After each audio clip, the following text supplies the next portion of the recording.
I did a video on this Kenmore air conditioner recently, and I noticed that the condenser coil was still kind of dirty, so I'm going to take it apart again and clean it.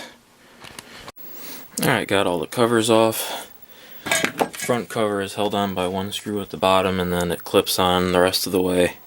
And of course you just take the screws out of the outer case to get that off.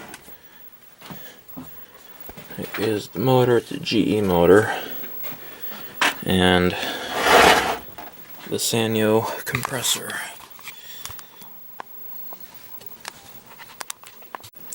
As you can see, these do have a drain hole in them.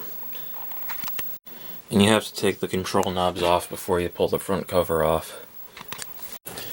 Alright, this thing isn't too bad, but you can see it towards the bottom there, it's kind of junked up, so I'm going to clean this out. Alright, well I'm glad I took this thing apart. Look at all that stuff in there, and look at how dirty the condenser coil is. I really thought I cleaned this thing, but apparently I didn't do a very good job.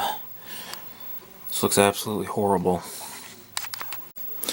Alright, it's a lot cleaner inside now. Obviously there's still rust down there, but no more dirt.